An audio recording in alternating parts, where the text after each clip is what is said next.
o por la carnalidad, que es una palabra que se usa en 1 Corintios 3, cuando Pablo les llama a los corintios, les hablé como a carnales y no, ¿verdad?, como a personas adultas en Cristo. Vamos a ver en este pasaje, versículos del 5 al 11, y habéis olvidado la exhortación que como a hijos se os dirige diciendo, hijo mío, no menosprecies la disciplina del Señor, ni desmayes cuando eres reprendido por Él, porque el Señor al que ama disciplina y azota a todo el que recibe por hijo. Si soportas la disciplina, Dios te trata como a hijos, porque ¿qué hijo es aquel a quien el Padre no disciplina? Pero si se os deja sin disciplina, de la cual todos han sido participantes, entonces sois bastardos y no hijos.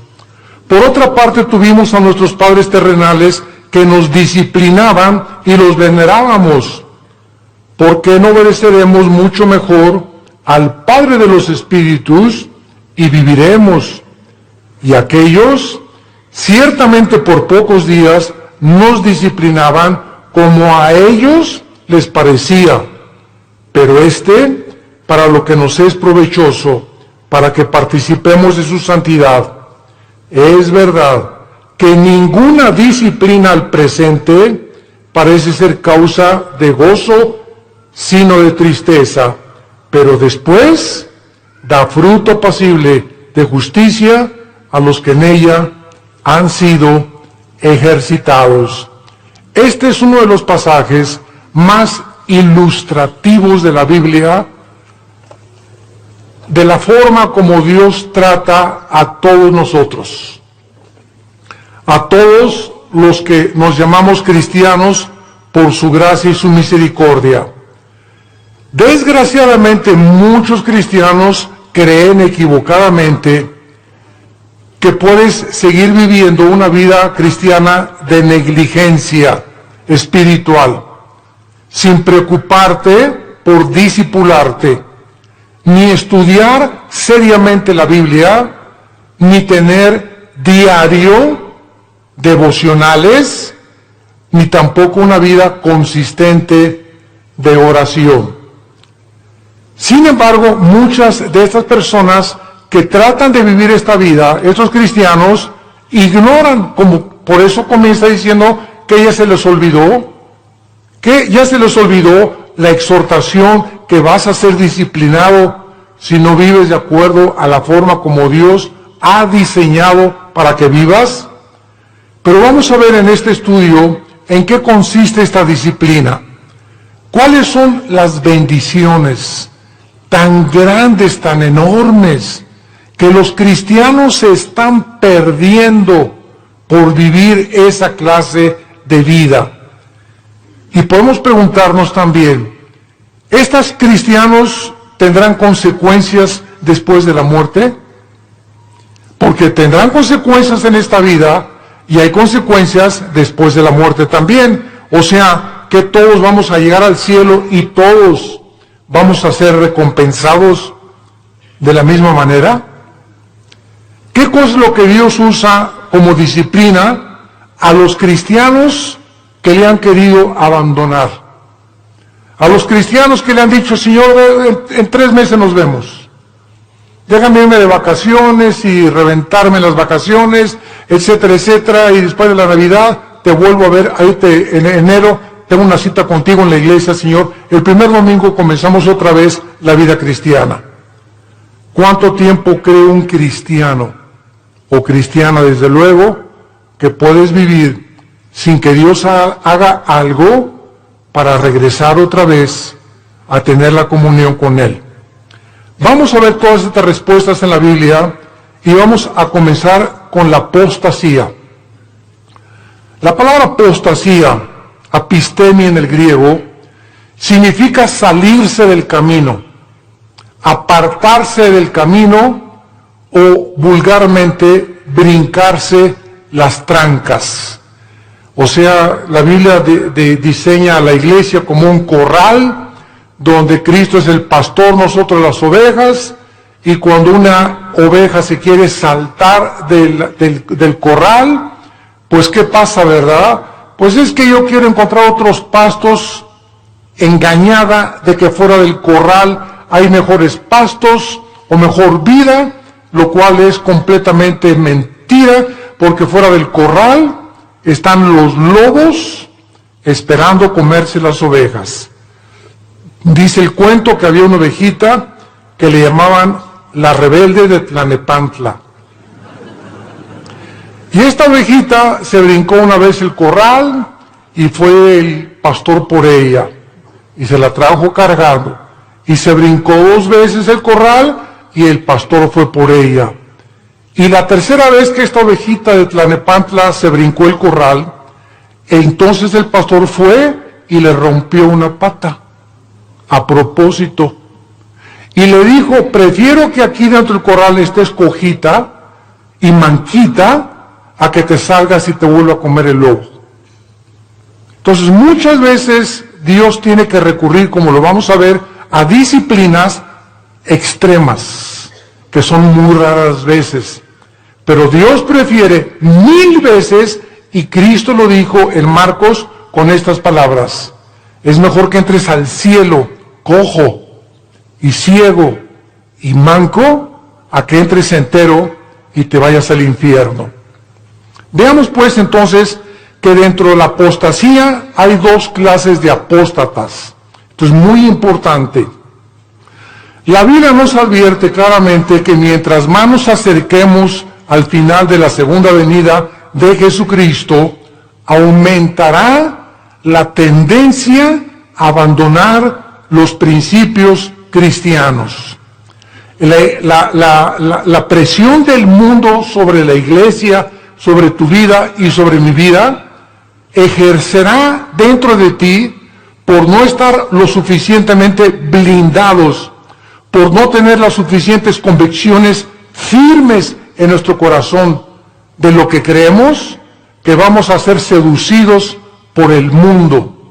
En Mateo 24:12, Cristo dijo, por haberse multiplicado la maldad, como en el siglo XXI hemos llegado al último grado de maldad. ¿Saben ustedes cuál es el último grado de maldad? Llamarle a lo bueno malo y a lo malo bueno. Y cuando llegamos al punto donde reconocemos y legislamos las naciones, o más bien legislan las naciones los matrimonios entre los hombres y entre las mujeres, es el síntoma más grande que existe de descomposición social. ¿Por qué? Porque la familia es el fundamento de la sociedad. Es el núcleo y la fuerza de un país. Y cuando ya 2 hombres creen que pueden tener y hasta llegar al grado de adoptar hijos, porque ellos no pueden tenerlos desde luego, pero eso sí reconocen que las mujeres paren hijos, ¿verdad? Y no podemos nosotros, pero vamos a buscar quien no lo tenga por nosotros y lo vamos a adoptar. Entonces cuando llegamos a ese punto, donde ya se está destruyendo psicológica, mental, emocional, sentimentalmente, las vidas de los niños, que son los que dijo Cristo, el que haga tropezar a un niño, más le vale que se amarre una piedra aquí en el cuello de molino y se eche al río y se ahogue con la piedra, porque dejad que los niños se acerquen a mí, porque de ellos es el reino de los cielos. Y cuando comenzamos a tener a los niños y meterlos a nuestra mugre y a nuestra manera de maldad en la que vivimos, arrastrándonos a ellos, a que tengan solamente 2 papás o 2 mamás, sin papá y sin mamá, es cuando nosotros nos damos cuenta que se está ya desarrollando una sociedad que ha llegado al punto de desatar y acarrear los juicios de Dios. Entonces, la Biblia nos muestra claramente que esta maldad iba a aumentar. En 2 Timoteo capítulo 3 dice, vendrán tiempos peligrosos. Y esta palabra peligrosos, alepos, en el griego, significa feroces. Y solamente en todo el Nuevo Testamento se usa esta palabra, alepos, que se tradujo en 2 Timoteo, peligrosos, y en los evangelios se usa con los endemoniados. Cuando la Biblia describe al endemoniado gadareno, dice que era de aspecto feroz, o sea, alepos. Y vemos cuando dice Pablo en 2 Timoteo 3, del 1 al 5, vendrán tiempos de que los demonios van a aumentar su ataque contra los seres humanos, y habrá hombres amadores de sí mismos, intemperantes, orgullosos, sin afecto natural, con odio a los padres, sin respeto a la autoridad, etcétera, etcétera. Entonces la Biblia nos pinta un panorama que estamos ya entrando a ese lugar, a esa plataforma, a esta dimensión en la que el mundo va a ejercer más y más presión contra nosotros y muchos se van a apartar. Y esta palabra apostasía, como vimos, es salirse el camino, apartarse de la verdad o seguir otro curso revelado. Por ejemplo, en Hechos 5:37, hablando de un líder de una secta, dice que se los llevó en pos de sí. Esta es la palabra que se usa para apostasía, cuando algo o alguien te saca, un amigo, una amiga, la pornografía, la homosexualidad, las adicciones, las drogas, el alcohol, cuando cualquier cosa en el mundo te jala y te aparta del camino de la verdad, del camino de la santidad, del camino de la justicia, se llama apostasía. Has apostatado. Ahora bien, hay dos clases de apóstatas. Esto es muy importante. Hay cristianos que son apóstatas por un tiempo, y hay apóstatas que nunca fueron cristianos, pero que entraron a la iglesia por un tiempo y después se apartaron. ¿Cuál es la diferencia entre el cristiano que apostató y el que es apóstata para siempre? Como lo vamos a ver a continuación. La diferencia está en que, si tú eres un cristiano y te has apartado del camino, y eres hijo y eres hija de Dios, pau, y te viene duro. Dios te hace regresar. De la oreja nos trae de regreso.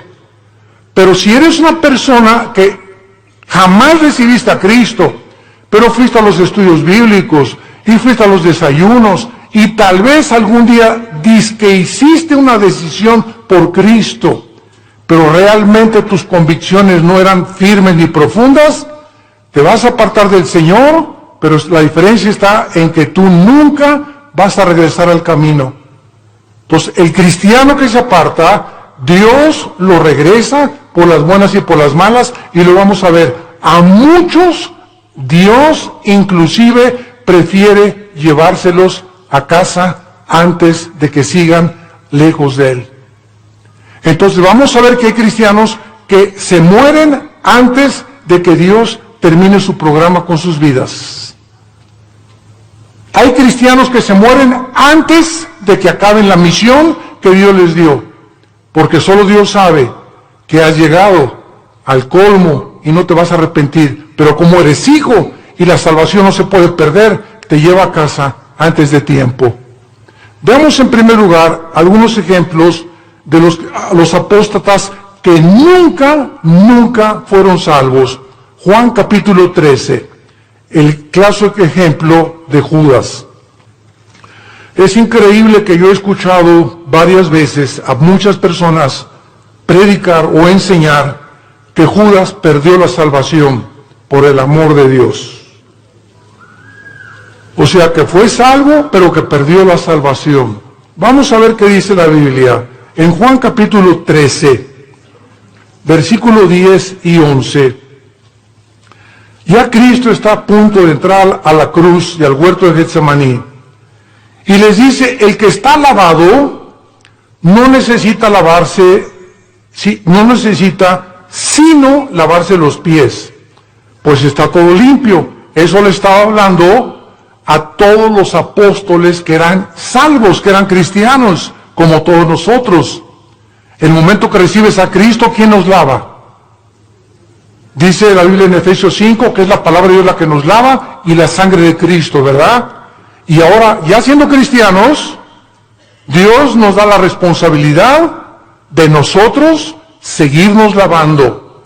O sea, si cometemos un pecado, la sangre de Cristo, que es tan fresca como cuando nos salvó Dios, nos limpia de todo pecado. Entonces, un cristiano tiene que estar continuamente metiéndose a la regadera, porque diario se nos pega la contaminación del mundo, lo que es en tu oficina, con tus amigos, en la escuela, en la universidad, chistes groseros, un programa grosero, desnudos en la televisión, desnudos en el cine. Todo eso entra a nuestra alma y nos ensucia, nos contamina. Y esta suciedad la tenemos que estar sacando para mantener no la salvación, la comunión con Dios. Ustedes están lavados, pero no necesitan sino lavarse, ¿verdad?, los pies. Y vosotros limpios estáis, aunque no todos. O sea, había alguien ahí dentro del grupo de Cristo que no había sido nunca lavado. Ustedes sí están lavados y ahora necesitan sola, pero hay alguien entre ustedes que no está lavado, porque sabía a quién le iban a entregar. Por eso dijo, no están limpios todos. Judas nunca fue limpiado de sus pecados. Jamás.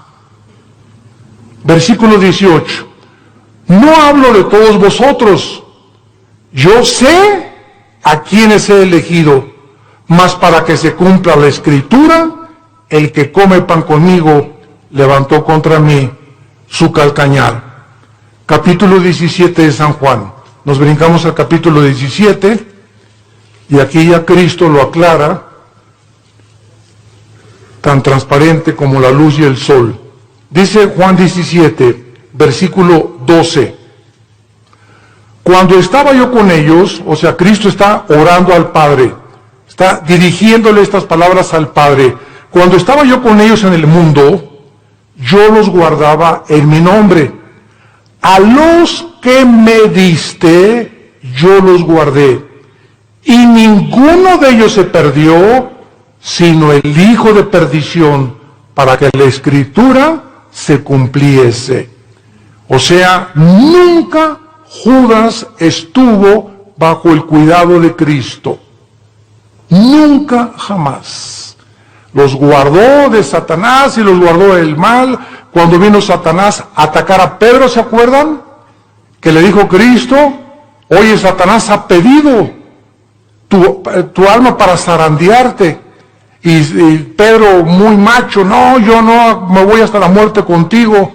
Espérame, Pedro, el gallo va a cantar 3 veces y tú me vas a negar. Entonces, Pedro y Judas, los dos, traicionaron a Cristo. Los dos le volvieron la cara a Cristo, porque Pedro negó a Cristo 3 veces. ¿Y cuál fue la diferencia? Que cuando Pedro le negó, vean esto, cuando Pedro negó a Cristo, en ese momento Cristo se encontraba como a 10 metros de Pedro. Y cuando Cristo volteó a ver a Pedro, Cristo lo volteó a ver con los ojos moros. Ya había sido golpeado Cristo. Imagínense ustedes a Pedro, en el momento que canta el gallo, volver a Cristo, y Cristo con sus ojos moros, adolorido por los golpes que los soldados ya le habían dado, lo ve a Pedro diciéndole, ya ves, pero sabes una cosa, te sigo amando. ¿Y cuál fue la diferencia con Judas? Judas entregó a Cristo por 30 monedas de plata, y sin embargo, cuando tuvo las monedas de plata, nunca creyó que Jesús era el Mesías, porque si hubiera creído, se hubiera arrepentido y le hubiera pedido perdón. ¿Qué hizo Judas? Agarró las 30 monedas de plata y las tiró. Y fue y se quitó la vida. Se suicidó.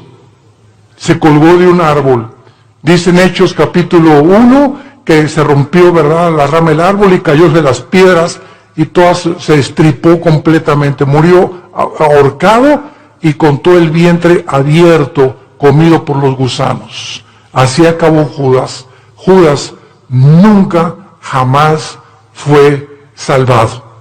Y en el capítulo 18, dice en el versículo 8 de Juan también, respondió Jesús: os he dicho que yo soy, pues si me buscáis a mí, dejad a ir estos, para que se cumpliese aquello que había dicho: de los que me diste, no perdí ninguno, más que, como dijo anteriormente, el hijo de perdición. Ahora, el apóstol Pedro, seguimos estudiando las personas que nunca fueran salvas. Segunda de Pedro, capítulo 2. Aquí el apóstol Pedro claramente habla en el capítulo 2 y describe las características de todos los falsos profetas. De todos esos que pueden predicar y pueden ser hasta pastores, pueden ser predicadores, ¿verdad? Inclusive que no tienen la salvación y que jamás fueron salvos. Y dice en Pedro, versículo 21 y 22, describiendo ya todas sus características de estos falsos maestros y profetas que menciona en el versículo 1 y versículo 2, dice el versículo 21, segunda de Pedro 2, 21 y 22, porque mejor les hubiera no haber conocido el camino a la justicia. O sea, hay personas que conocían que Jesús era el Cristo, que Jesús murió por sus pecados por ellos, y conocían que Cristo era la verdad y que la Biblia era la verdad. Mejor les hubiera sido no haberlo conocido, que después de haberlo conocido, volverse atrás del santo mandamiento que les fue dado. Escuchen, pero les ha acontecido lo del verdadero proverbio: el perro vuelve a su vómito y la puerca lavada a revolcarse en el lodo o en el cieno. Aquí Pedro, de una forma ya inequívoca, describe que todas estas personas nunca fueron salvas. ¿Cómo lo dice Pedro? ¿Qué hace un perro cuando vomita? Se vuelve a comer lo que salió, ¿verdad?, de su estómago. ¿Por qué lo hace? ¿Por qué lo hace? Pues porque es perro. Si no fuera gato, los gatos no lo hacen, los leones no lo hacen. Ahora, ¿por qué un puerco? Agarras el puerquito, y lo lavas y le pones Chanel y le pones un moño y todo, y lo sacas del lodo y lo envuelves y lo que tú quieras, y huele a Chanel número 5. Y a los 5 minutos el puerco se revuelca en el lodo otra vez. ¿Por qué no duró nada bañado y champuceado y perfumado? Porque es puerco. Ahora, para que el perro ya no realice su vómito, ¿qué se necesita? Cambiar su naturaleza, dejar de ser perro. Para que el puerco no regrese al lodo, necesita ser otro tipo de naturaleza, tener la naturaleza de otro animal, porque los puercos, esa es su naturaleza, el lodo, y los perros el vómito. Aquí está hablando Pedro, que estas personas, su naturaleza nunca fue cambiada, porque si hubiera sido cambiada, no regresarían a hacer lo que hicieron antes de conocer a Cristo. ¿Me van siguiendo? Esta es la grande diferencia de las personas que nunca fueron salvas. En 1 Juan 2:19, el apóstol Juan dice, 1 Juan 2:19, salieron de nosotros. Oye, don Pancho, pero si tú ibas a la iglesia ahí en el Cine Apolo hace 15, 20 años, O te vimos aquí en la iglesia, fuiste a los estudios conmigo. Hoy tú estuviste en el LITI, tomaste todo el curso del LITI, compadre. Y ahora te estás divorciado, estás con otra señora, te has cometido adulterio, etcétera, etcétera. Y te contesta tu compadre, sí, ¿y qué? Chale. Ya en ese momento te das cuenta, ¿verdad?, que ya hay algo raro. A una persona que fue cristiana, pues sí, ¿verdad?, y me duele, ¿verdad?, y lo que tú quieras, pero estas personas salieron de nosotros, pero no eran de nosotros. Porque si hubieran sido de nosotros, dice 1 Juan 2:19, hubieran permanecido con nosotros. Salieron para que se manifestara que no todos los que vienen a la iglesia son y pertenecen al cuerpo de Cristo. Todas las iglesias, esta y todas las en el mundo cristianas, todas las iglesias, sin excepción, son una mezcla del trigo y la cizaña. Así que el que está a tu lado a la derecha, aunque tengas cara de Santa Rita de Casia, y el que está atrás de ti, que tiene cara en Clodomiro, no son todos lo que aparecen ser. Entonces no te decepciones y no te desilusiones. Ay, que en esa iglesia nadie me amaba. Y te acuerdas de esa persona, y así son los cristianos. Espérame tantito, así no son todos los cristianos. Si un avión se cae con un piloto porque iba borracho, no significa que todos los pilotos de American Airlines son borrachos. Si un carro de carreras choca, no significa que todos son tan tontos como el que chocó. Entonces no puedes generalizar. Entonces tenemos que entender eso. La iglesia es una mezcla y no todos son lo que son. Hay un remanente en todas las iglesias de verdaderos hijos e hijas de Dios. Y solo el tiempo dirá verdaderamente quiénes son los que permanecieron hasta el final. Muy bien, veamos ahora los que son salvos. Proverbios capítulo 3, los apóstatas que son salvos, pero que regresan porque son hijos de Dios, y Dios, hay su promesa, al que ama, disciplina. Y si no hay disciplina, es porque nunca fuiste hijo de Dios. Por eso sigues haciendo lo que te da la gana. Porque si fueras hijo de Dios o hija de Dios, ¿desde cuándo Dios que ya te hubiera surtido? Y bien surtido. Pero sigues igual de hace 1 o 2 años, precisamente porque nunca has pertenecido a la familia de Dios. Dice en Proverbios 3, versículo 11 y 12, no menosprecies, hijo mío, le está hablando a sus hijos, el castigo de Jehová, ni te fatigues de su corrección, porque Jehová al que ama castiga, como al padre a quien quiere. Vamos a ver que en el Antiguo Testamento los castigos eran diferentes de los castigos del Nuevo Testamento. Y Dios trataba de una forma a los cristianos, porque no eran cristianos, ¿verdad? Cristiano significa lleno del Espíritu. A las personas que formaban parte del pacto abrámico y a los que no formaban parte del pacto abrámico davídico palestino. Entonces era muy diferente, lo vamos a ver más adelante. Veamos ahora en Lucas 15, ¿se acuerdan del hijo pródigo? Bueno, dice la Biblia, un padre tenía 2 hijos, todo el mundo conoce esta historia del 11 en adelante. Y de repente uno de los hijos le dice, oye viejo, dame toda la herencia, échame mis centavitos que me pertenecen. En el antiguo Oriente, un muchacho que hacía eso, quedaba desheredado. Porque era el peor pecado que pudiera hacer, dame el dinero. No era hasta que el padre se moría que podía dar la herencia. Pero este muchacho ya quería quemarse la herencia. Y le dice al padre, dame mi herencia. Y el padre respeta su libre albedrío. Respeta su decisión. Aquí está, hijo, tu herencia. Y el hijo se fue, como todos sabemos en la historia, y desperdició sus bienes y a las discos, en chavas, en por acá, en bailongos, etcétera, etcétera, y que el cha-cha-cha, y que el twist, y que por acá, y entonces se acabó el dinero, y comenzó a buscar trabajo, y no encontró trabajo, había ya deteriorado su salud, y encontró trabajo alimentando puercos.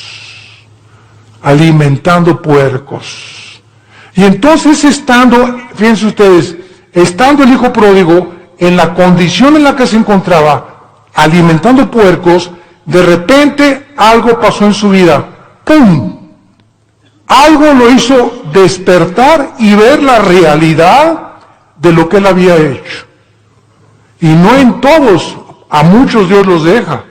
Pero como era hijo, tuvo que despertar la realidad. Y entonces dijo, ¿cuántos hombres en la casa de mi padre que no son sus hijos? Yo era su hijo. Los obreros de mi padre tienen cama, tienen comida, buena comida. Y yo que soy hijo estoy alimentando puercos. Esto haré. Ahí está la conciencia que no todos tienen. Porque la tuvo él, porque era hijo. Esto haré. Regresaré e iré con mi padre y le pediré perdón. Y le diré, Padre, no vengo a nada, vengo a que me hagas hasta atrás y no quiero ni siquiera que tener los privilegios que tienen tus hijos. Hazme como un obrero como todos los demás. Y el padre no estaba con un bate de béisbol esperándolo, ni con un garrote.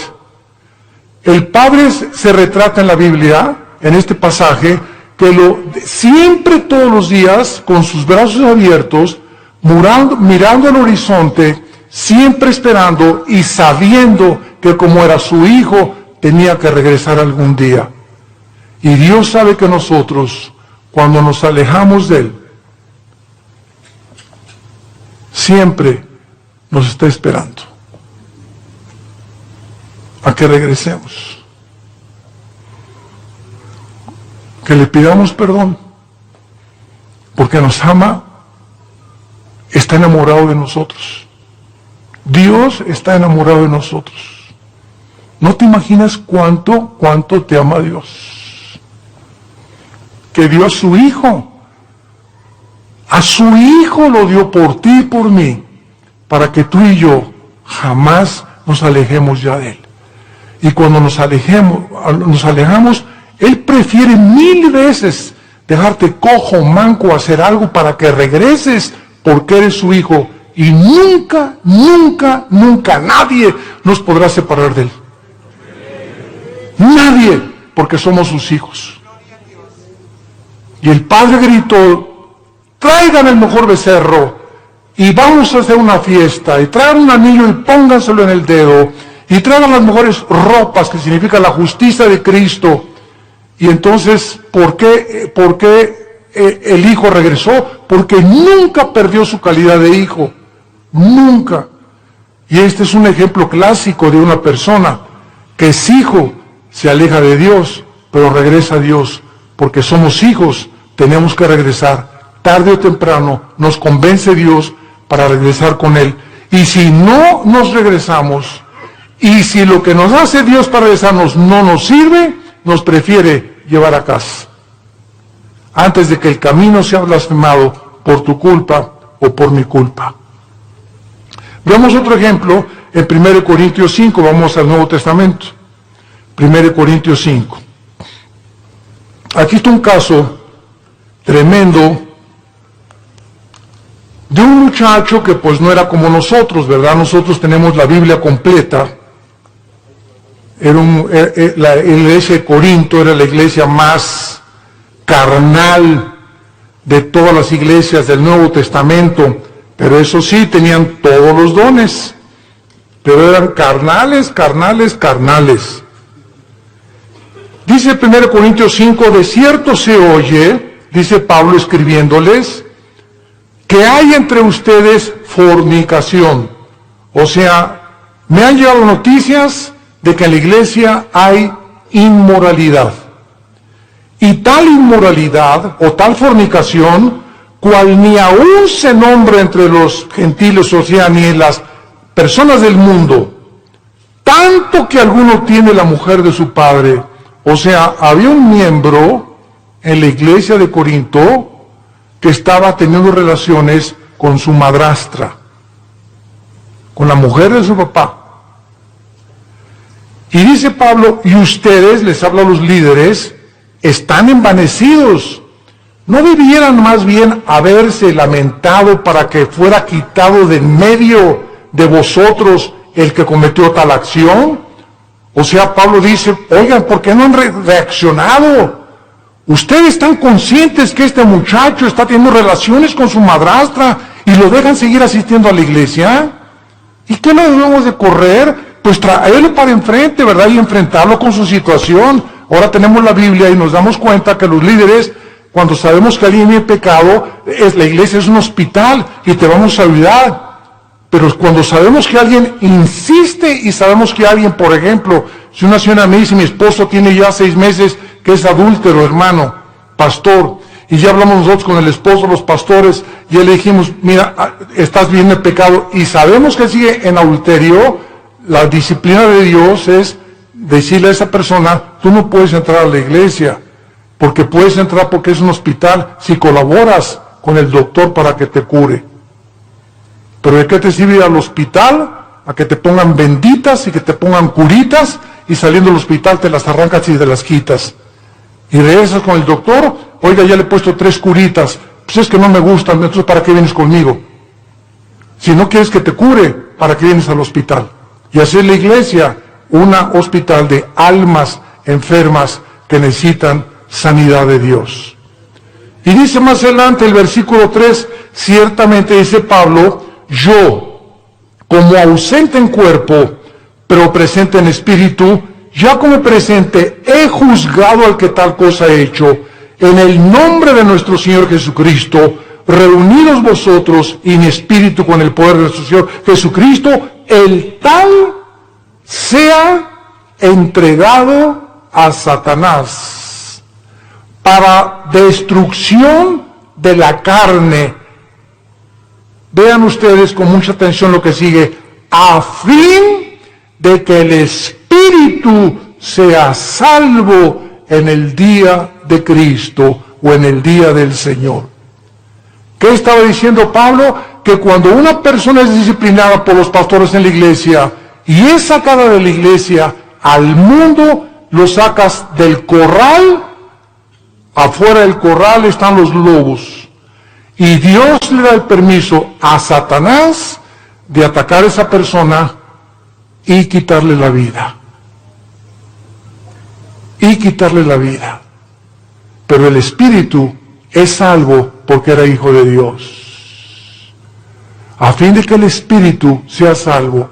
Aquí está un muchacho que iba a morir en pecado, pero como la salvación no se pierde, se va al cielo antes de tiempo. ¿Por qué? Porque la salvación que nos ha dado es por gracia.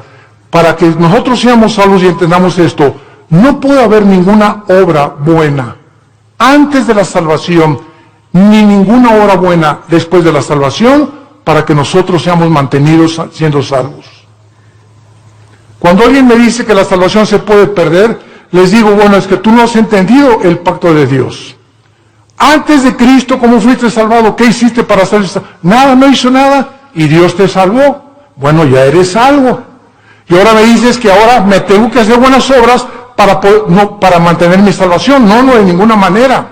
Si hay alguna sola obra que tú hagas para decir que esas obras están manteniendo en el camino de la salvación, entonces ya estás atrayendo mérito sobre tu vida y le robas la gloria a Dios.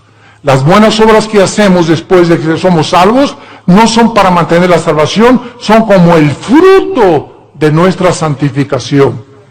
Efesios 2:10, porque para buenas obras hemos sido llamados, las cuales preparó Dios de antemano para que anduviéramos en ellas. Entonces las buenas obras que yo hago después de Jesucristo implican y dan testimonio que soy hijo de Dios, pero no hago buenas obras, ni me porto bien para decirme, Señor, ya pequé, ya perdí la salvación, ya perdí el nuevo nacimiento, mañana nazco de nuevo, ¿verdad? O ya pequé, el Espíritu Santo ya me selló, pero ya se fue porque ya perdí la salvación, pero el año que entra que regrese a ti, me vuelves a sellar, ¿verdad? Imagínense ustedes este estado tan absurdo espiritual de una persona. Entonces, si pierdes la salvación, ya no vuelves a ser renacido de nuevo, ya regresaste a la eternidad, otra vez al estado en que te encuentras. Puede un bebé que nazca, regresar al vientre de su madre otra vez. Imagínate, no me gusta aquí afuera, mejor me regreso adentro. Y luego lo meten dentro de la panza de la mamá, ¿verdad? De la matriz de la mamá. Es absurdo, es exactamente la salvación. Veamos otro ejemplo en Santiago capítulo 5, de personas que son cristianas, pero pecaron, pero están en peligro muy grave de ser disciplinados por Dios. Santiago 5, versículo 19 y 20. Hermanos, ¿a quién le está hablando? A hermanos, a cristianos.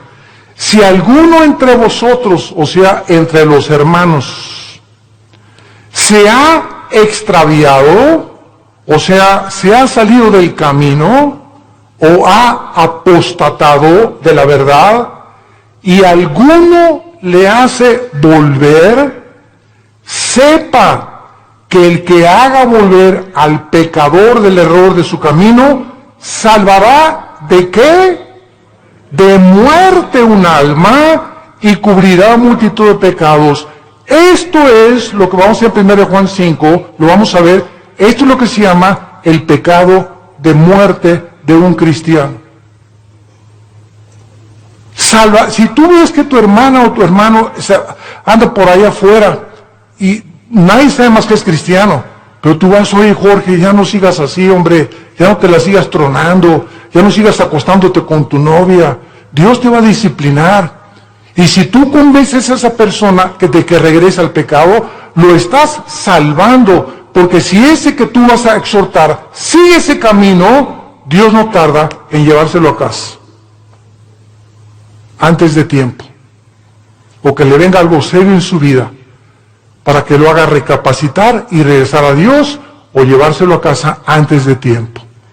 Si tú ves a alguno entre los hermanos que tiene una vida licenciosa y que se dice cristiano, y tú logras convencerlo y orar con él, o comenzar a orar por él y traerlo al camino otra vez, lo estás salvando de que Dios se lo lleve antes de tiempo a su casa.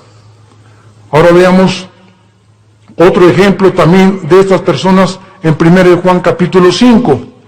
Antes del Apocalipsis está 1 Juan y dice así.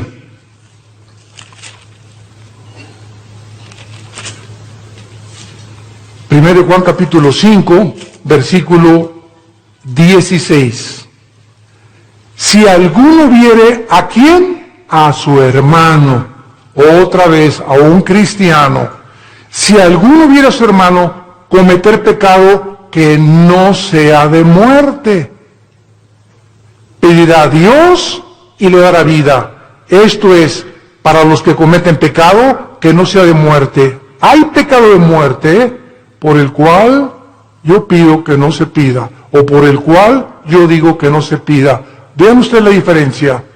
Hay cristianos que solo Dios sabe que aunque tú vayas y los exhortes, no van a regresar a Dios, pero son cristianos.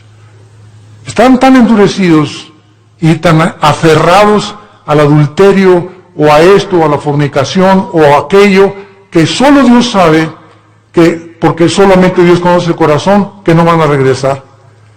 Y entonces hay muchas personas que Dios sabe que no van a regresar, y ya no les pone a los demás hermanos orar por él.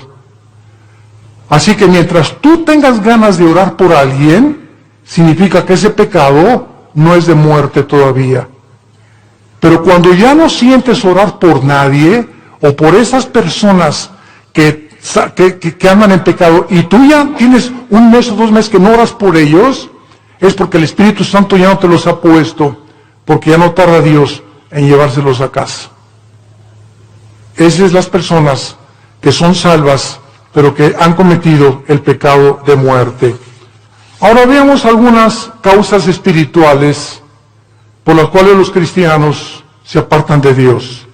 He apartado 4 principales razones. La primera es la persecución. Juan capítulo 15, 18 al 19. Si el mundo los aborrece, sepan, nos está hablando los hijos de Dios, que el mundo me aborreció a mí. Si tú eres cristiano y regresas a tu casa y ya con el pastor, ay pastor, pues desde que me convertí, ya mis padres no me quieren y en la escuela se hacen burla de mí, bla bla bla, etcétera, etcétera. Pues ¿qué creías entonces? Dios nos llamó no solamente a creer en Él, sino a padecer por Él también. Ahora, ¿no quieres que te persigan? ¿No quieres ser diferente a los demás? ¿No quieres que nadie te calumnie, ni que nadie haga chismes contra tu vida? No hay ningún problema. Únete al grupo de ellos. Y no seas diferente. Pero si eres diferente, te van a perseguir. Y te van a calumniar. Y nos van a inventar cosas contra nosotros, porque el mundo odia a Cristo y nos odia a nosotros, que somos sus representantes. Y esta persecución hace la que mucha gente, no, pues yo prefiero mejor, no, pues, y contestas, ¿es cierto que tú eres cristiano y que andas con los aleluyos? No, mira, bueno, soy cristiano, pero no soy exagerado, no estoy así en un extremo. Estoy conociendo a Cristo, y comienzas a poner pretextos y avergonzarte y decirles, sí, ¿y qué? ¿Te gustó? ¿No les gustó? Qué bueno, me da mucho gusto, me da tristeza como ustedes viven. He encontrado a mi Salvador. ¿Por qué nos habíamos de avergonzar de aquel que en la cruz dio su vida desnudo por nosotros? Él no se avergonzó por nosotros. ¿Y tú te avergüenzas de Él porque tu familia te persigue? ¿Porque eres diferente a tu familia? Entonces, esta persecución hace que muchos se alejen del Señor. Número 2, la negligencia de la palabra de Dios. Hebreos capítulo 2. Ya la Biblia no la lees desde hace 2-3 semanas. Ya la lees allá nomás el domingo. Ya no tienes un devocional diario con el Señor. Y dice Hebreos 2. Por tanto, es necesario que con más diligencia atendamos las cosas que hemos oído. No sea que nos deslicemos. Porque si la palabra dicha por medio de los ángeles fue firme, y toda transgresión y desobediencia recibió justa retribución, ¿cómo escaparemos nosotros si descuidamos una salvación tan grande, la cual, habiendo sido anunciada primeramente por el Señor, nos fue confirmada por los que lo oyeron? Esta frase, ¿cómo escaparemos nosotros si descuidamos la salvación? Muchos la han atribuido a que si se pierde la salvación. Nos está hablando Dios, ¿cómo escaparemos de su disciplina? Lee también Hebreos 12. Al que ama, Dios disciplina, y si no hay disciplina no eres hijo, eres bastardo. Entonces, ¿cómo escaparemos? ¿Cómo crees que te va a escapar de Dios habiendo sido cristiano ya? Si tú descuidas tu vida devocional con Dios. Número 3, la amargura. Hebreos 12:15. La amargura es otra causa de alejarse de Dios. Mirad bien, Hebreos 12:15, que ninguno de ustedes deje de alcanzar la gracia de Dios. ¡Qué tremendo! Dejar de alcanzar la gracia de Dios. ¿Cómo? Que brotando alguna raíz de amargura te estorbe y por ella contamines a muchos. Esto está tremendo, Hermano en Cristo, hermana en Cristo, tú y yo no podemos darnos el lujo de odiar a nadie. Hayan hecho lo que nos hayan hecho. No podemos darnos el lujo de tener rencor contra nadie. Hayan hecho lo que te hayan hecho, que te violaron, que te robaron, que te golpearon, que tus papás, lo que hayas atravesado en la vida, perdónalo. Perdónalo. Perdónalo. Que no puedo perdonarle, cae de rodillas, Señor, díselo, no puedo perdonar. Gracias, hija, porque eres honesta. Padre, si tú no me das el poder de perdonar a Pancho, o a Lucrecia, o a Carlita, etcétera, etcétera, o al perro que me mordió, no tengo la capacidad de perdonar. Pero si tú eres cristiano y estás en tu corazón en este momento que me escuchas, tienes algo contra alguien que te ha lastimado en el pasado, ten mucho cuidado, porque el rencor se vuelve en amargura. Y cuando un cristiano está amargado, cierra el cielo. Cierra el cielo. ¿Qué es la gracia? No es la gracia santificante, no es la gracia salvífica, está hablando de la gracia santificante. ¿Qué es la gracia? Diario el cristiano necesita poder de Dios, diario necesita el poder de Dios al venir a su palabra para que me dé el poder de vivir para Él. Porque separado de Él yo no puedo hacer nada. Entonces la amargura me bloquea la gracia de Dios y me quedo sin poder. Me quedo en mi propio poder, en mi propia carne, porque algo está bloqueando que Dios me ayude y me saque del pozo de la desesperación, de la red en que he caído, de la trampa que te pusieron. ¿Qué cosa es? La amargura. Es el más grande veneno en la vida de un cristiano. Y número 4, el amor al dinero. Primera de Timoteo 6, versículo 10. Porque raíz de todos los males no es el dinero, es el amor al dinero. Gracias a Dios por las familias ricas y los millonarios, porque la obra de Dios tiene que sostenerse. Si no hay dinero, no hay misioneros. Si no hay dinero, no hay construcciones. Si no hay dinero, no hay televisión. Si no hay dinero, no hay viajes. El dinero no es malo. El malo es amar lo que tú tienes. Cuando tú amas más lo que tú tienes que la obra de Dios, te va a hacer que te alejes de Dios. Dijo Cristo en Marcos, hablando de la parábola del sembrador, pero muchos, el afán del mundo y de las riquezas, entran y ahogan la palabra y nunca das fruto. Estas son las razones por las cuales tú puedes alejarte de Dios. Ahora veamos rápidamente en 2 Samuel 7 las consecuencias que sufrieron en el Antiguo Testamento los que eran y pertenecían al pueblo de Dios. O sea, los que tenían garantizada ya la salvación. De forma diferente a la de nosotros, porque no tenían el bautismo del Espíritu Santo, pero la forma que eran de Dios. 2 Samuel capítulo 7, veamos la disciplina de Salomón. La Biblia menciona 3 consecuencias principales del pecado en un cristiano. Número 1, la disciplina. 2, la muerte, que ya lo vimos. Y 3, la pérdida de recompensas en la otra vida. En otras palabras, si tú te mueres siendo cristiano en pecado, o en un pecado, porque pues quién se va a morir sin pecado, ¿verdad? El único sin pecado ha sido Jesucristo. Si yo me muero, estás ahí en el hospital y ya te da el síntoma, y una enfermedad guapa y le haces, ¿qué tal enfermerita? Ya le echaste ojitos, ¿verdad? Y ¡pum! Te mueres, te llevaste ese pensamiento al otro laredo, ¿verdad? O sea, no moriste santito, sin haber roto un plato. O haz de cuenta que también estás en el hospital ahorita, o sales a la carretera y chocas ahí en la carretera, y en la mañana te peleaste con tu esposa, te moriste en pecado. ¿No es cierto? ¿Y vas a perder la salvación? No lo vamos a perder. Pero en la otra vida perdemos las recompensas. Que no se imaginan qué grandes recompensas hay, porque no todos los cristianos en la otra vida vamos a gobernar con Cristo. Solo los vencedores.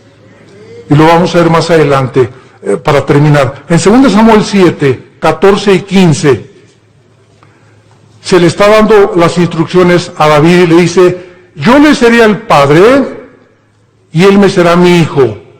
Si hiciere mal, o sea, si se aparta de mí, le castigaré con vara de hombres y con azotes de hijos de hombres, pero mi misericordia no se apartará de él, como la aparté de Saúl, al cual quité delante de ti.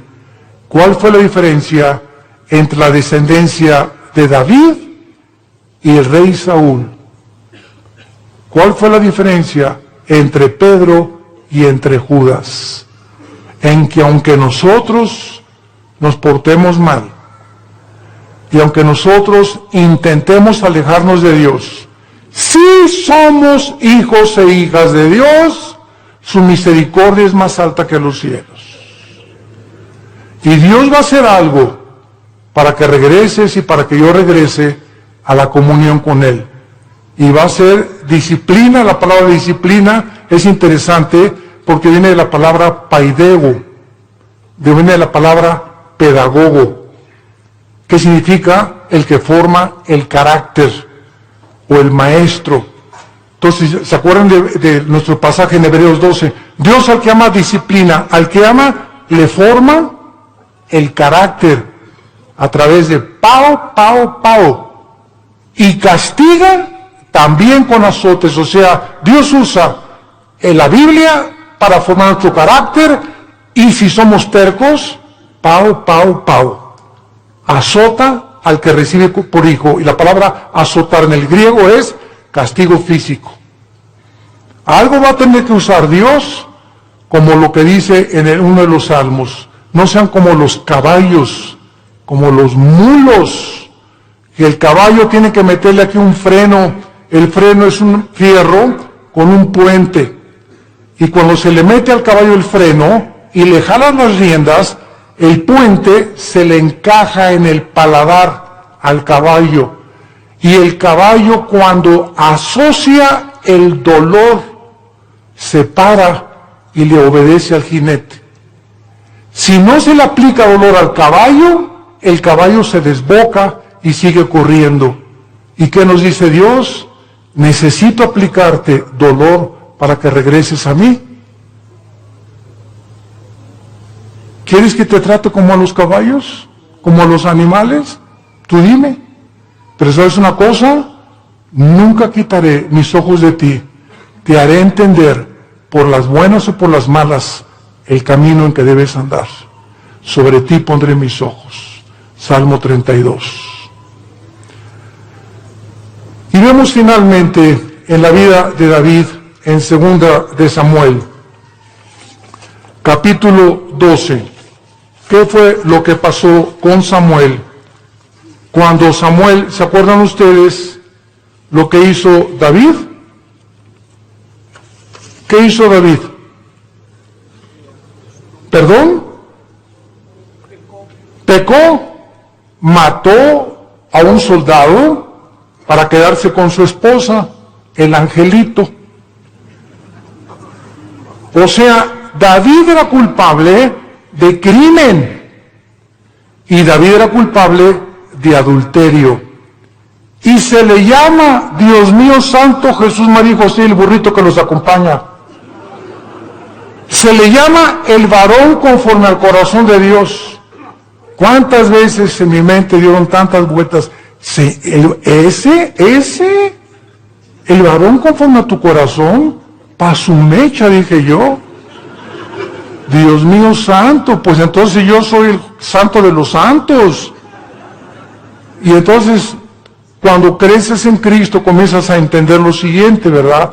Él fue culpable de crimen y de adulterio. Pero viene Cristo en Mateo 5 y dice lo siguiente: cualquiera de ustedes que ve a una mujer, no necesitas acostarte con ella. Si tú deseas en tus ojos y en tu corazón a una mujer, acostarte con ella, aunque no lo hagas físicamente, tú eres ante los ojos de Dios adúltero.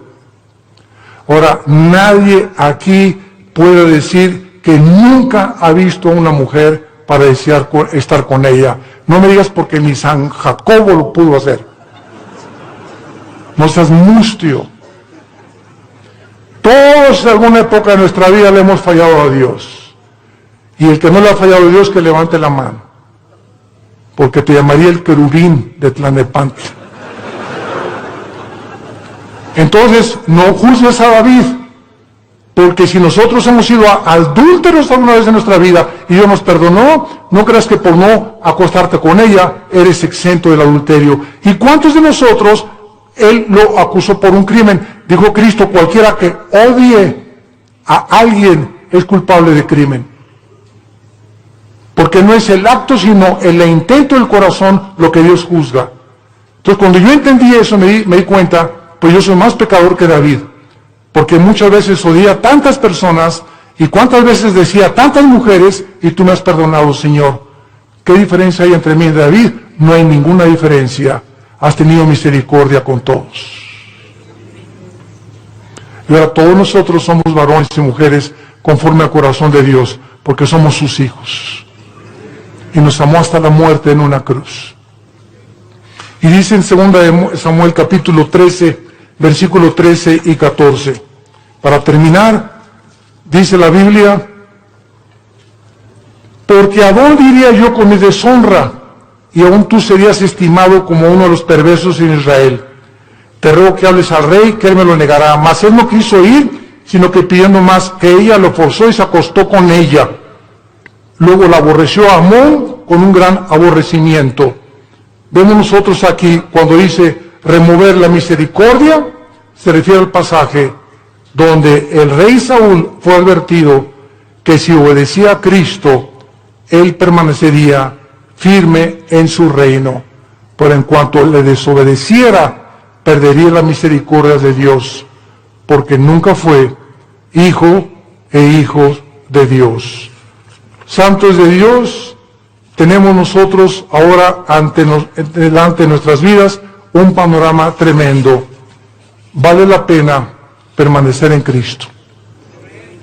Vale la pena ya tomar en serio a Dios y decir voy a tener devocionales con Él diario, porque separado de ti no lo voy a hacer, Señor. Limpiar mi vida, amar a mi esposa, amar a mi esposo, darles un buen ejemplo a nuestros hijos, vivir una vida sexual, limpia, pura y santa delante de Dios, que tiene grandísimas recompensas para tu matrimonio futuro, para tus hijos y para la eternidad. Y acabamos con Apocalipsis capítulo 20, donde comprobamos las recompensas finales de que no todos los cristianos, aunque dicen, aunque de panzazo me vaya al cielo, con 6 de calificación, con eso me conformo. No te conformes con el 6. Dice Apocalipsis 24, y vi tronos, y se sentaron los que recibieron facultad de juzgar. Y vi las almas de los decapitados por causa del testimonio de Jesucristo y por la palabra de Dios, los que no habían adorado a la bestia ni a su imagen, y que no recibieron la marca en sus frentes ni en sus manos, y vivieron y reinaron con Cristo 1000 años. Vi tronos y se sentaron solamente algunos, o sea, los que recibieron el derecho, la facultad, el honor de sentarse en un trono. Sentarte en un trono en la Biblia es gobernar. Y Cristo dijo en Apocalipsis 2, el que venciera al final se sentará como yo me senté con el Padre en el trono, tú te sentarás conmigo a gobernar también. O sea que en la otra vida va a haber reyes y príncipes y soldados rasos, cristianos que nunca quisieron pasar al siguiente nivel de santidad ni de crecimiento en la gracia de Dios. ¿Qué escoges tú en esta tarde para vivir en tu vida cristiana? Dios al que ama disciplina y azota al que recibe por hijo. No juegues con Dios. No juegues con Dios, porque Dios es un Dios santo, santo, santo.